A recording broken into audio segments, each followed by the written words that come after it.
Don't forget, ko-fi.com/stopwritingalone is a real simple way to show your support for what's going on here week after week.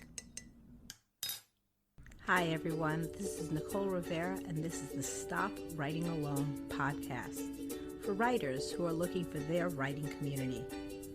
I know you want to find readers for your work, but I think your first step is to connect with other writers. That's what we're going to do here in the Stop Writing Alone podcast. We'll do writing prompts and other writing group activities, discover online writing communities, learn how to find local writing groups, or how to make your own. Join us as we explore, learn, and write.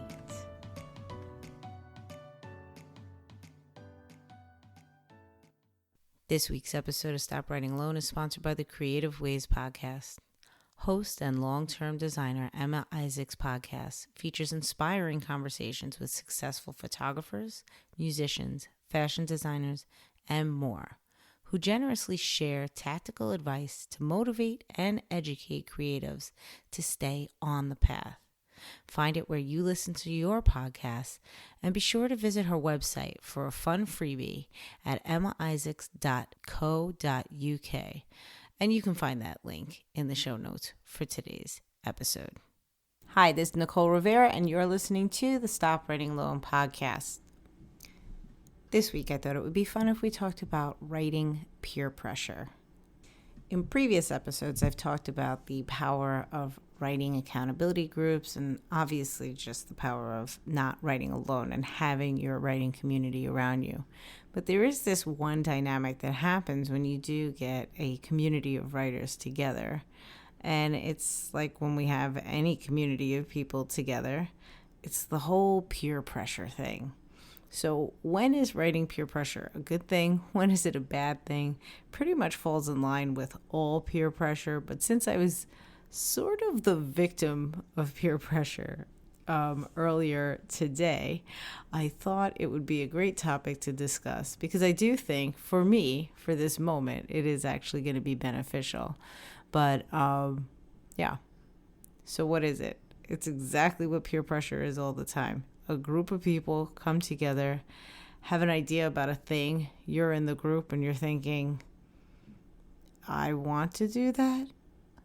I don't want to do that. But the group keeps talking and keeps talking. And you're like, how could I not do this if everyone else is doing it? So what happened this week is in a group call with the Stop Writing Alone Happy Campers, one of the members mentioned that she had seen the 3-day novel contest was coming up this Labor Day weekend, as it does every single year. And it started off innocently. She just simply asked, has anybody else heard about this? And a couple of us had said, oh, yeah, I kind of see that every year. I always forget about it. It's never a good time. For me, I said it's always back to school. It's a rough scheduling thing. There's always some sort of family Labor Day celebration. But this year is very different. For one, anyone that's local here in New York City, the mayor moved back the opening of school, so there actually won't be school starting right after Labor Day, as is typical. And due to all of this quarantining stuff, there won't be any family get-togethers on Labor Day weekend. So the scheduling conflicts are sort of out of the way. But I wasn't planning on writing a novel in 3 days. However, after an hour-long talk of all of us sort of saying, yeah, this could be the one time that it makes sense, I found myself signed up and ready to go, that this is what I will be doing Labor Day weekend. So, why is this good? I may have a completed novel by Tuesday that I, like I said, had no plan on doing. My next big long writing assignment in my mind was going to be in November for NaNoWriMo. But you have to be careful. So I think there were about like 5 or 6 of us on the call. And we were all going back and forth. Should I do it? Should I not do it? And you could see that it was like the fever of the group, that people were like, yeah, I think I want to kind of make this happen. How am I going to make this happen? And I'm really, really proud of the people who said no when that made sense. So, for instance, there was one member who was like, this sounds really exciting.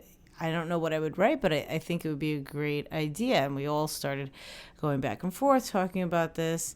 And a couple of minutes went by, and then she said, you know what? Wait a second.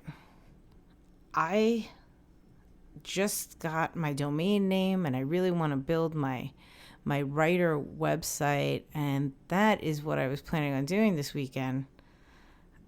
I have to make sure I stick to my guns on that. And she was so close, like minutes before, to tossing that aside and saying, well, the whole group is going to be doing this 3-day novel contest. I want to be with everybody else.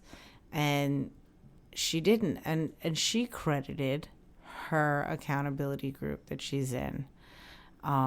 So it's really just a testament to this idea of having people around you that are know your goals and holding you accountable one way or another. She said, I've just heard the voice of Sam, who's in my accountability group, and I felt like if I went back to her and told her, yeah, I'm going to do this 3-day novel writing contest thing, that she would maybe not be happy for me, because she'd say, you had this goal forever of making this writing website, and now you're not doing it.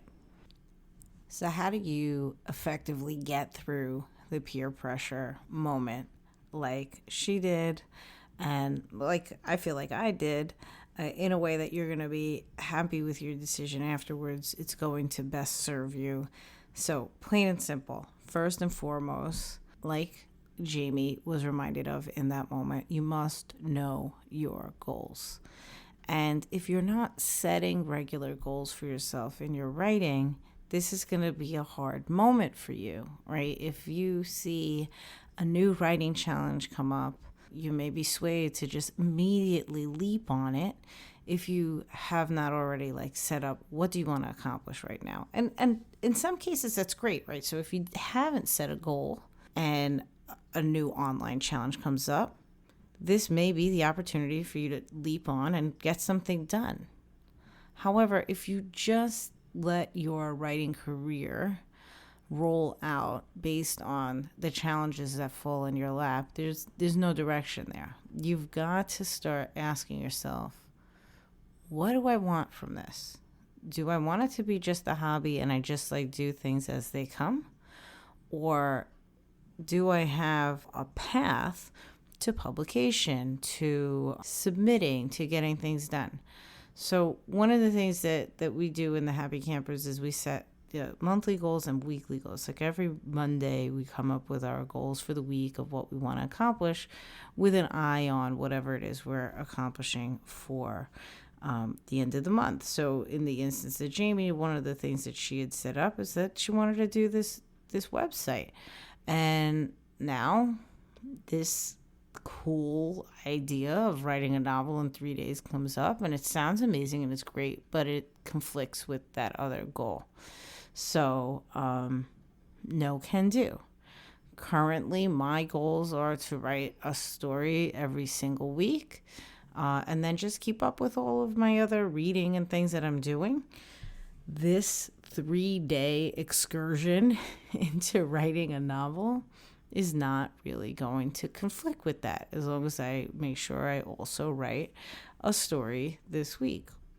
Perhaps I'll even count that as my one story this week. So if you have clear set goals, when a situation of some offer comes up of something that sounds really intriguing in the writing world, you can say yes or no, depending on where you're standing. In fact, to that end, I think it was about 2 weeks ago, It was when I started The Artist's Way.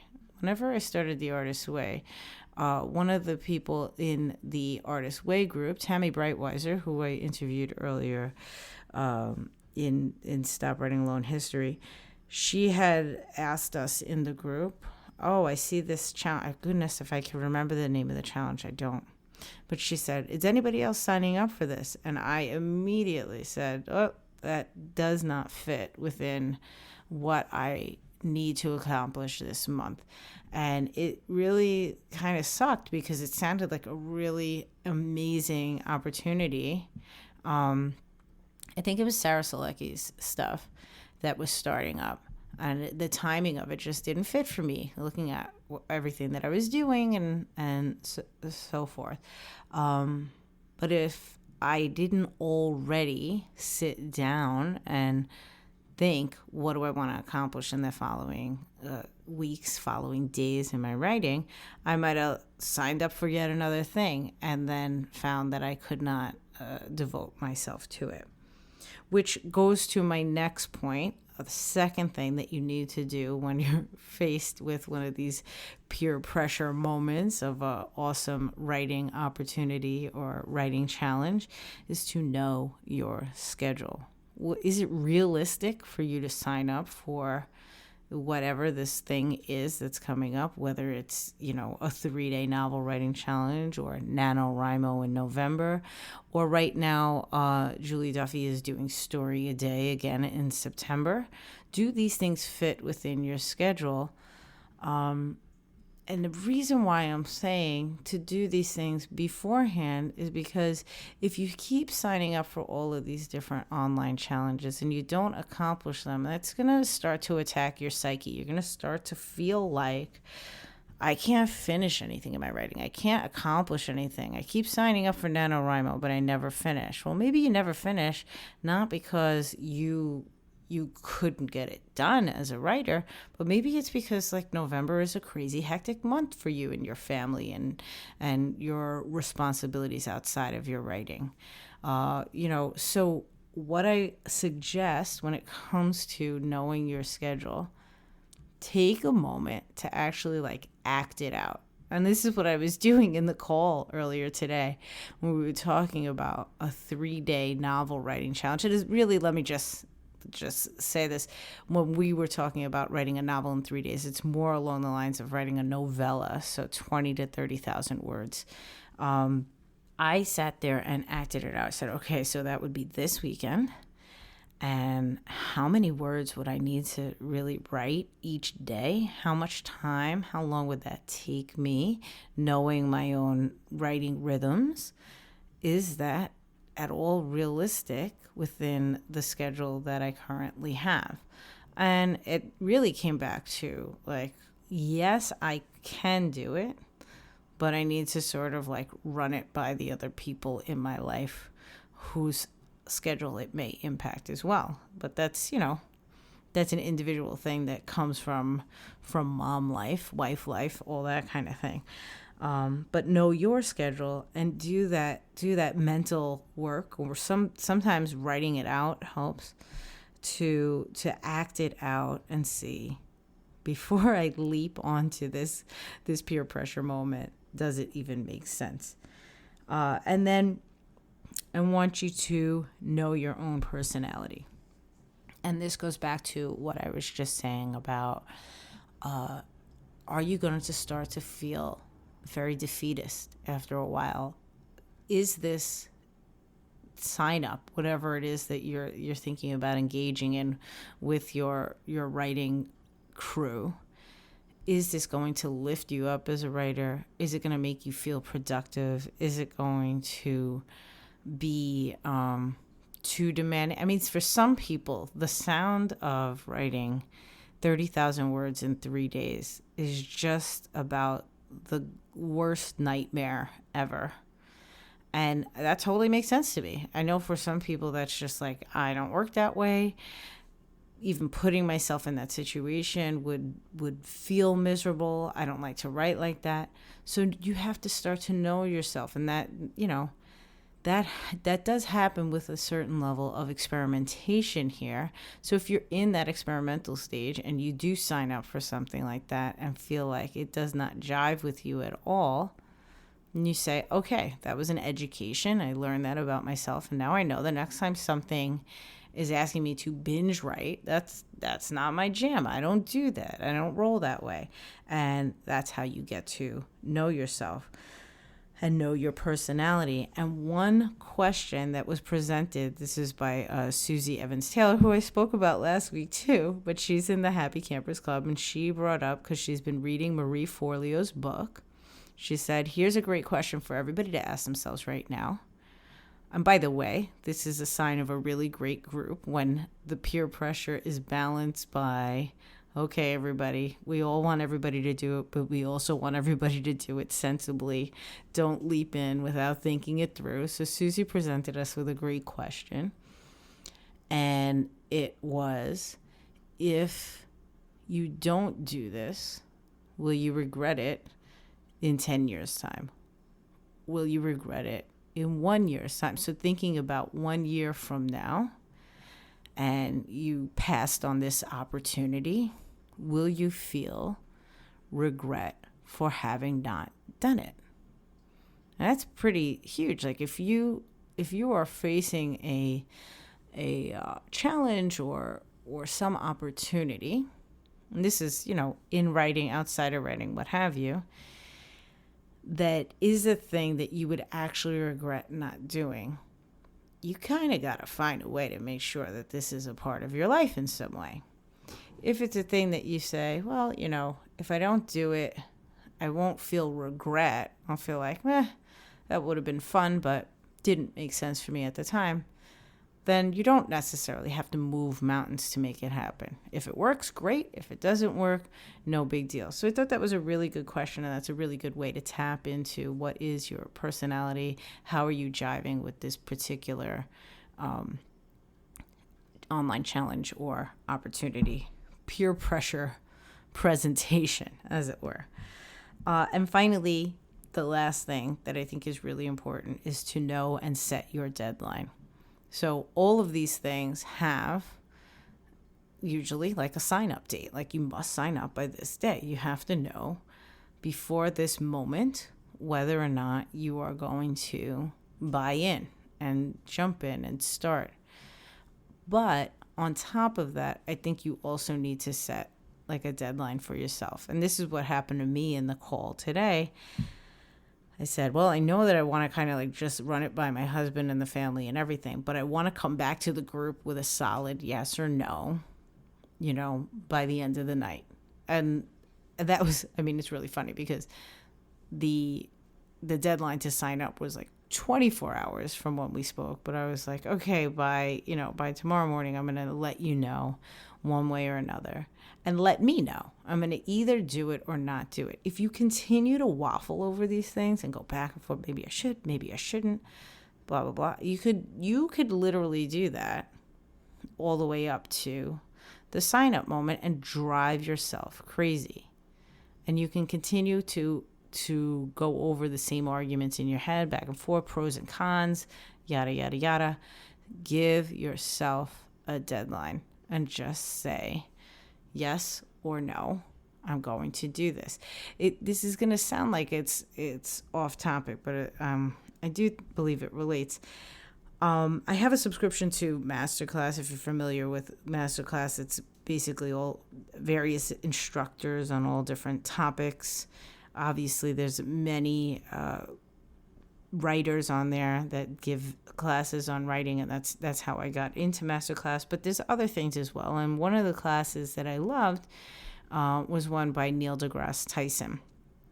And it's really just about communication and developing, great debatable arguments and truth-based arguments. And he tells this anecdote that I share constantly about a man who approached him after a talk and just said, hey, Neil, I know you're into like space and all this, but I want you to know, I don't believe that we ever landed on the moon. I don't think man has landed on the moon. And he presents this anecdote because he says, here's the thing. People are constantly going to debate you over what you know and what you don't know. But you have to sort of like set a limit on how far you're going to engage with somebody in a particular argument when you have facts and figures on your side and evidence. So he said to I think it was a man, he said to the man, what evidence would you need to see and have to believe that we actually landed on the moon? And I don't remember the specifics of what evidence it was, but there was definitely like a photo or video of it happening and then like something else. And Neil said, all right, fantastic. Can I have your email address? Obviously I don't have anything on me, but if you want me to prove to you that we landed on the moon and that's what you need, I will get back to you. So the guy gives him the email address. Neil goes home, gets access to whatever the heck he needs, and emails it to the man. And then he receives an email back from the man saying, well, I still don't believe it. Those photos or video could have been doctored and this and that. And he starts going on and on. And Neil says, we're done here. And the guy says, what do you mean? You're not going to convince me that we landed on the moon? He said, well, I asked you what evidence you needed to believe this. You told me. I presented that evidence. And now you're telling me that's not enough. We are going to continue going back and forth like this. But we're done here. I presented you the evidence. I tell you this anecdote, which I love, by the way, because that is why it is so important for you to set a deadline for yourself in making decisions about whatever it is that you want to do when it comes to writing challenges or any kind of writing goal that you want. Because you, inside your own head, could be both Neil and that man, going back and forth over why you should do a thing, why you shouldn't do a thing, and you'll present the evidence of why you should or shouldn't, and then the other side of you will say, well, here's why I think we should or shouldn't, and you'll go back and forth and back and forth. You have got to set a deadline for yourself and say, I will decide by, and whatever, it's arbitrary. It is completely up to you. I will decide by an hour from now. I will decide in 24 hours. But you just have to come up with a personal deadline and say, this is it. And so my deadline was like, I said like later on, I just need to talk to family. And for me, that was just setting up, giving myself a couple of hours to sort of really think it through, talk it over with family, and decide yes or no, I'm doing this. And decision done. Peer pressure over, weighing of options over, I'm in, whether I succeed or fail at this online challenge, doesn't matter. I'm trying it. I'm going to go for it for Labor Day weekend. I will be doing a bunch of writing in order to write a story that is probably more like a novella than a novel, because I believe we read in the terms and conditions or whatever that the final products are usually somewhere around 25 to 30,000 words. So that's it. If you are faced with a writing peer pressure situation, or even, it doesn't even have to be from a group, but a situation of a cool new thing, should I do it? Should I not do it? Number one, know your writing goals. Of course, that comes with like really setting some goals for yourself. Number two, know your schedule and act it out for yourself. This way you can really like play it through your brain. Does it make sense? Can I fit this into my schedule at this time? Number three, know your own personality. Does this particular challenge or opportunity fit with your style of productivity and writing? Is it going to lift you up, or is it going to just crush you? And number four, set and know your own personal deadline, and make sure that is before the deadline of sign up for whatever it is that you're doing. I think if you sort of run through those 4 things each time you're presented with one of these courses, challenges, opportunities, whatever they are, and we know there are plenty, they're constantly coming, I think you can really come to a solid answer of what works for you and start to use all of these things as stepping stones to the next thing in your writing career and your writing life.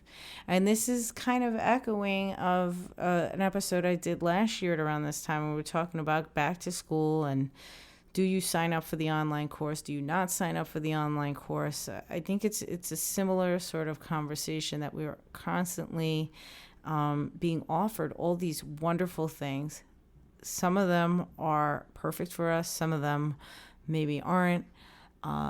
And sometimes we're missing the perfect ones because we're jumping on something else. So I really just want to give you guys the tools that have served me so well inside of writing, outside of writing, to move my whole life along in a way that is something that I'm really happy with. And I feel like I'm doing the things that I love, and I'm doing it in a way that makes sense for my life at this time. And I am a better person for it. I feel like I've really been growing over the years when I really set my sights in these ways. So I hope this helped you guys. I don't know if you're listening to this episode in time to sign up for the 3-day novel writing contest. The deadline is September 3rd by midnight, but I believe it's midnight on the gentleman who runs the contest is from Canada, so I'm not sure what time zone he's in. I will put the link in the show notes, though, but I believe it's just 3-day novel contest or 3-day novel writing contest. Hold on, let me just check. Yeah, the website is just 3daynovel.com, and the fee to enter, because it is a contest, so I guess they're paying for reading fees and things like that, is $50 Canadian. So for me, I think the exchange was somewhere around like $39 for entry. But if you hear this in time and you do decide to join in the madness, please let me know, because we are going to be doing some informal sort of write-ins to just sort of be with each other on this maddening journey. So perhaps we can fold you into the group. This do you feel me pressuring you? Do you feel the peer pressure? Join us. Do this with us. If you hear it in time, I'd love to know if you decide to do this. But even if you don't get to do the 3-day novel writing contest and you do find yourself writing this Labor Day weekend, reach out and I will give you access to our writing spaces so you can join us while we sweat and cry out our words in all of these write-in times. But I hope this helps you out this weekend and beyond as you move forward and make decisions that best serve you, your writing, and your whole writing life, whether it's a career or a hobby, whatever it may be. Let's make these decisions that help you grow. And thank you, as always, for listening. Please remember, a great way to help the Stop Writing Alone universe as it is to share and subscribe to this podcast wherever you hear podcasts, and also to write a review. This way other writers can find us, and that's the whole point, right? If we want to stop writing alone, we need more writers around us. So 2 great places to share a review, if you are not sure, is Apple Podcasts or in Spotify. I believe both of those platforms have an area for rating and reviewing podcasts that help elevate shows to the eyes of people who are interested. Thank you to everyone who's already written a review for Stop Writing Alone, and to everyone who's already shared and subscribed to the Stop Writing Alone podcast. Thank you so much for coming back week after week. I truly appreciate you, and I am so grateful for all of the community that comes here to share in the conversation about our writing life. Finally, I just want to apologize for the silence in the Facebook community over the last couple of weeks. As you know, if you've been listening, I was away with family, and it was just a big juggling act to keep up with all of the things. So if you have been missing the conversation over on Facebook or on Instagram, I am back. I am very tired today because we just completed a 17.5-hour drive straight from Florida back here to New York.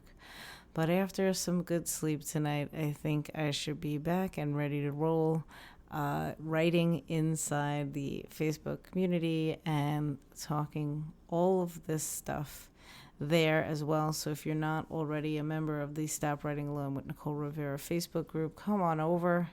I promise I'll be there. Have a great week. Don't forget, every Friday I'm over at NV Rivera on YouTube sharing writing prompts so that we could all write 52 short stories in 52 weeks. So I will have a brand new prompt for you this Friday.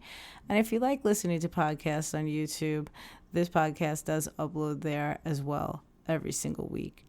One more place for us to write together, because it's all about stop writing alone. Have a great week. I'll talk to you next Thursday. Thanks for listening. Before you go, don't forget to subscribe to the Stop Writing Alone podcast wherever you're listening to this episode today. Then connect with us on Facebook at Stop Writing Alone Facebook page or in the Stop Writing Alone with Nicole Rivera Facebook group. Check Instagram or Twitter where I'm at NV_Rivera to find links to our email newsletter. Happy writing. See you next week.